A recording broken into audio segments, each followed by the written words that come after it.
Gracias amigos por escuchar Verdad en la Red.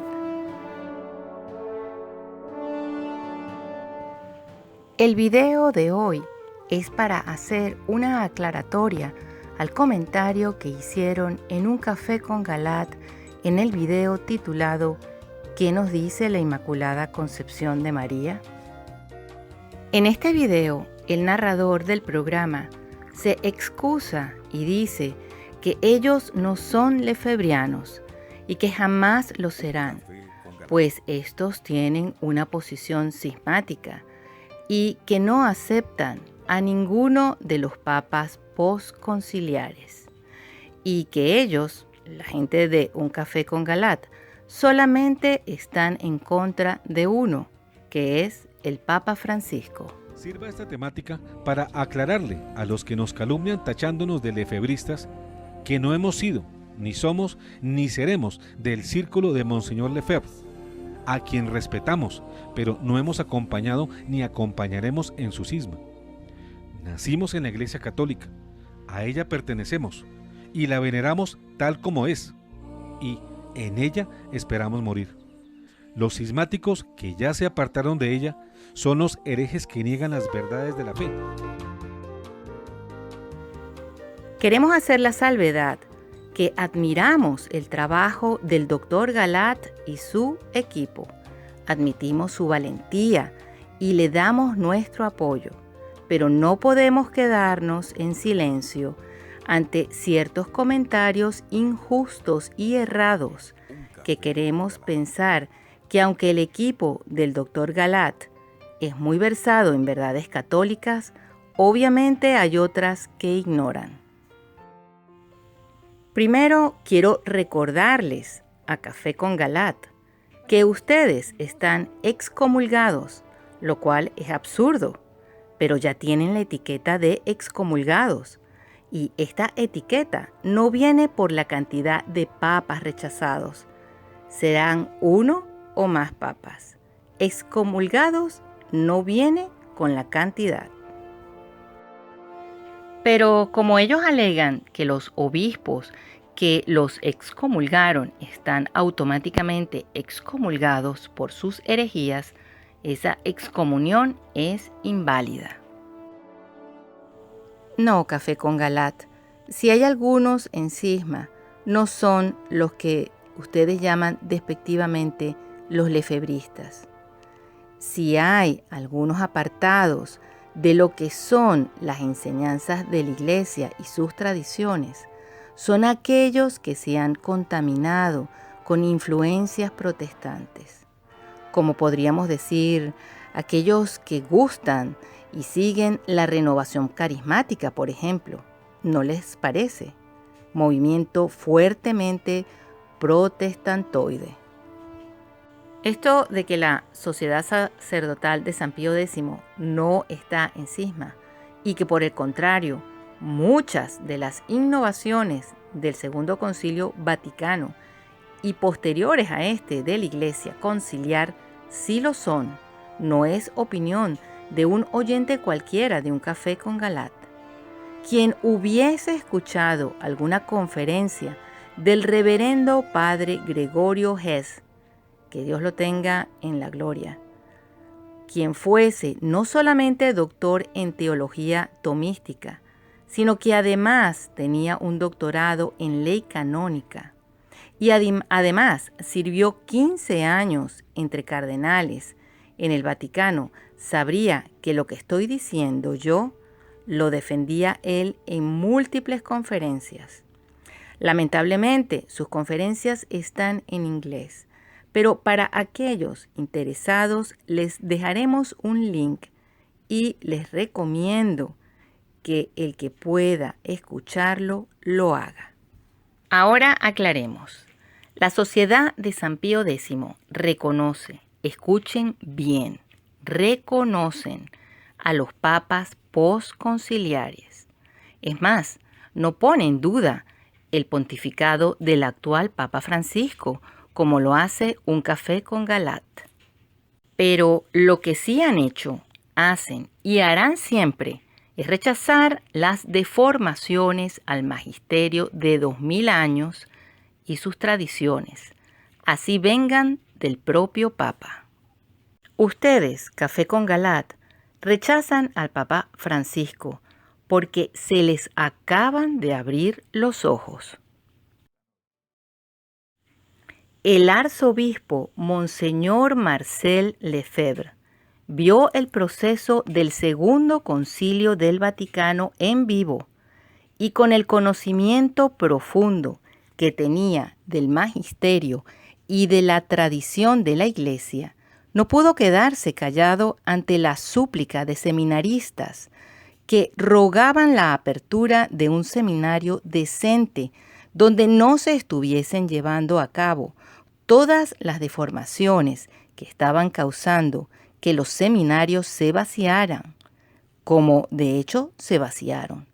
Y decidió, en vez de retirarse, que era lo que le correspondía en ese momento, poner a un lado su paz y tranquilidad personal y más bien decidió ponerse de nuevo la armadura y aceptar el llamado de defender una vez más a la Iglesia Católica contra la deforma protestante que se estaba llevando a cabo en la Iglesia. Repito, dije deforma, no fue un error, y por esa razón resistió al Papa Pablo VI y resistió a Juan Pablo II, y por esa razón ha resistido a todas las deformaciones protestantes que se han introducido a la fuerza, y sin embargo nunca ha dejado de obedecer al Papa en todo aquello en lo que esté en línea con el magisterio y las tradiciones centenarias y milenarias de la Iglesia Católica. Nunca han dejado de reconocer al Papa, porque ellos saben perfectamente que esto es un castigo que Dios ha puesto a la Iglesia, que lo ha abandonado y traicionado, como lo traicionaron los judíos. Ay de los tibios de corazón, que no se han molestado en investigar la historia de la Iglesia. Ay de aquellos que se esconden detrás del criterio de la obediencia al Papa y a los obispos, aun cuando estos desafían a nuestro Señor Jesucristo y a miles de años de su Iglesia. A pesar de sus enormes fallas, el Papa no deja de ser el Papa, como no deja de ser tu padre, un borracho que te golpea y golpea a tu madre cuando llega la noche.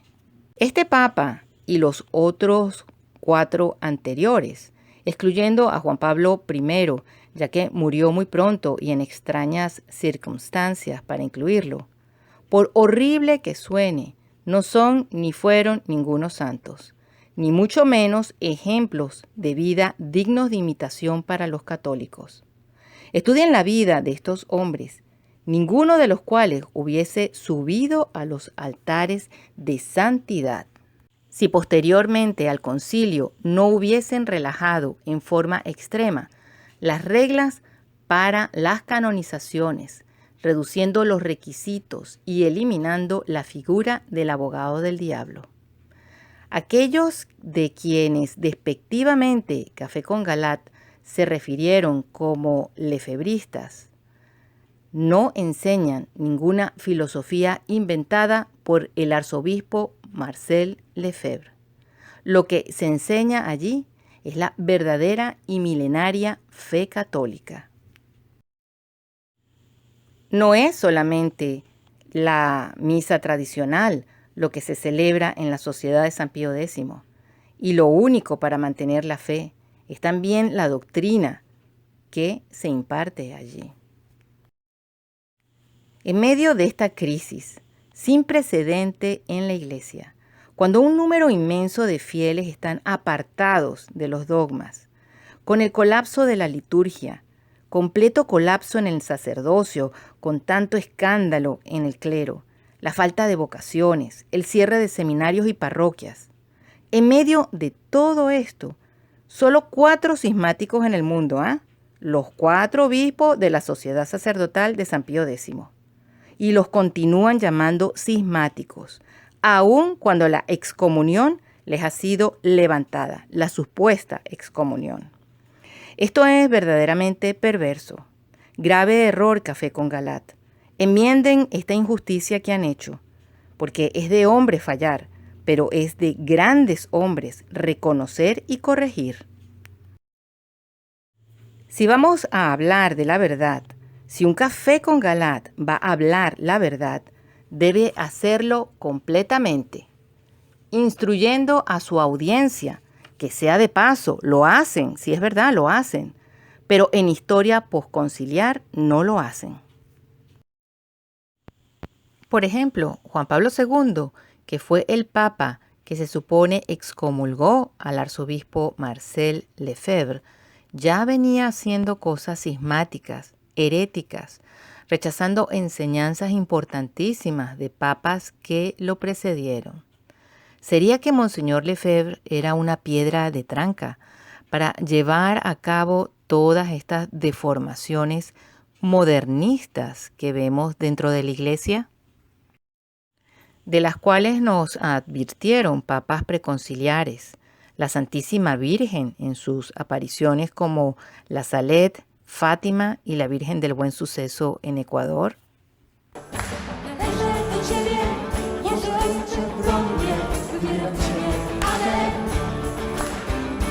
Gorący z miłości, wszechmocny, nieobcy ja jestem. Mówisz, dzieci swych nie gubisz.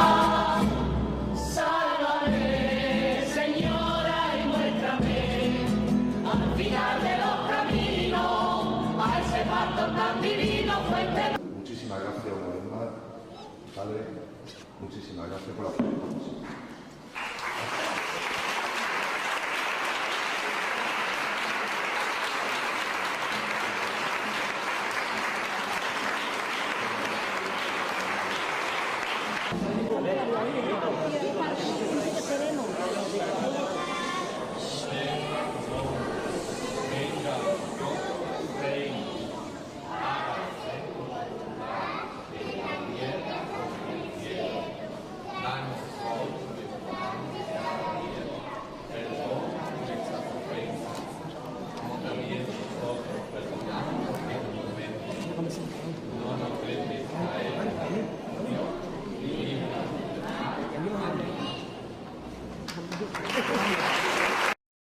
Juan Pablo II, para el momento que Monseñor Lefebvre decidió hacer la consagración de sus obispos, lo cual le costó la supuesta excomunión, que les informo que este tipo de acto era sancionado con la suspensión ad divinis hasta que existió el Código de Derecho Canónico de 1917.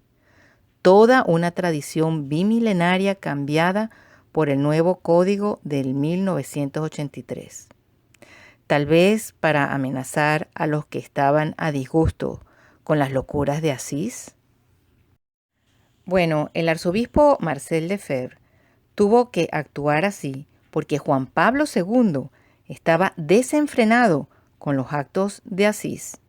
Ya concelebraba con los anglicanos, decretó devociones condenadas 3 veces por papas anteriores. Durante su pontificado se firmó un convenio sobre la doctrina de la justificación con los luteranos.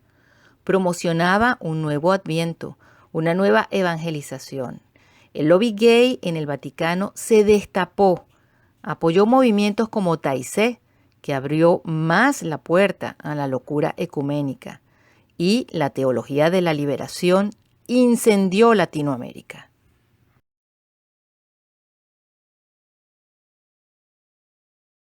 No, Café con Galat, están equivocados. Piensen si dentro de 30 o 40 años se llegasen a referir de ustedes como los cismáticos, porque no aceptaron la apertura del Papa Francisco. ¿Les parecería a ustedes que eso es justo? ¿Se podría decir en verdad que fueron cismáticos o que los cismáticos fueron los obispos que los excomulgaron? Recuerde, así como ve usted o se refiere usted a la sociedad de San Pío X, así lo ven o los ven a ustedes en esta nueva iglesia conciliar. los ven como unos cismáticos. Creo que como dicen en la tierra del doctor Galat, no es bueno escupir para arriba. Amarrados por un juramento de obediencia. 5:29, que dicen nada menos que Pedro y los apóstoles. Hay que obedecer a Dios antes que a los hombres. Pero dice Tomás de Aquino en la cuestión 104, en la segunda parte, cuestión 104, artículo para más señas, para los que quieran después comprobar. En el artículo 5, es menester obedecer a Dios antes que a los hombres, pero algunas veces los preceptos de los superiores son contra Dios. Luego, no en todas las cosas deben ser obedecidos. ¿Cuándo son contra Dios? Repito, cuando son contra los 10 mandamientos del Decálogo, cuando son contra todas las verdades de fe, o definidas como verdades de fe, que son los dogmas. Eso es contra Dios. ¿Cuándo son contra Dios? Cuando son contra los sacramentos, los 7 sacramentos. Cuando son contra María, eso es ir contra Dios.